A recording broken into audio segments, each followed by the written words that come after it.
Assalamualaikum Pak Nel. Salam. Kas, Ah, bila awak mula bagi anak awak makan Mind Tropic? Masa dia naik tingkatan 3 je lah. Saya dah bagi dia 5 botol. Oh ya, Sejak bulan 2 ha. apa? Sebab dia daripada form 1 sampai form 2 dia memang ponteng sekolah. Dia tak nak belajar, tak nak sentuh buku, apa benda semua. Macam pagi kan, walaupun dia nak pergi sekolah, dia macam tak nak lah. Tak nak, adik tak nak pergi. Macam ada je alasan dia. Lepas tu saya tengok Pak Nel ada buat dekat Facebook ni kan. Ada buat iklan ni. Jadi saya macam nak try. Saya beli 2 untuk anak saya. Yang sulung tu belajar dekat JMI. Hmm, Lepas tu untuk dia 1. ya.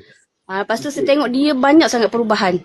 Kas, Macam dia rajin belajar, lepas tu sentuh buku, lepas tu dia ulang kaji. Lepas tu sekolah walaupun hujan ke apa ke dia pergi je sekolah. Banyak sangat perubahan dia. Sebab sebelum ni dia tak sentuh buku langsung, dia tak nak belajar.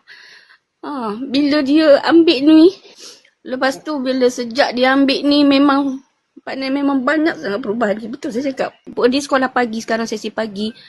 6 lebih tu dia dah standby, dah nak pergi dah sekolah. dia tidur lena, dia Ya, dia tidur awal. Betul. Sebelum ni masa dia form 1, form 2, pukul 3-4 pagi dia keluar lagi tau Pak Nel. Saya tidur dia keluar. Dia pergi lepak mamak lah apalah. Tapi sekarang macam pukul 9, pukul 10 dia dah tidur. Pagi esok dia dah bangun. Pukul 6 dia dah bangun. Lepas tu saya cek buku dia semua. Buku dia semua bertulis. Kalau sebelum ni buku tulis dia semua tak ada buat kerja sekolah. Sekarang ni macam saya tengok tu saya rasa ya Allah sejuknya hati tengok dia punya kerja sekolah, dia punya exam baru ni pun ada yang dapat B sebelum ni. E, D. stay mana? Pucung. Pucung. Nanti Pak Ni nak jumpa boleh? Pak Ni rasa bangga lah Kas dengar cerita macam ni. Anak saya yang sulung tu dia memang suka partner daripada dulu lagi. Daripada umur 6 tahun lagi. Betul Pak Nel? Dia pernah tulis surat. Sampailah arwah abang dia meninggal. Surat tu tak lepas-lepas kat Pak Nel. Sekarang dia dah sambung belajar dah dia. Kalau dia jumpa Pak Nel saya sedih suka rasanya. Saya rasa macam, sebab tu saya macam raya baru ni, saya ambil Grab tu 2 botol.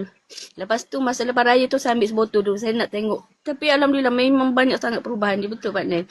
Saya rasa memang serasi lah dengan dia. Alhamdulillah lah. Sebab sebelum ni memang buku dia tak sentuh langsung Pak Nel.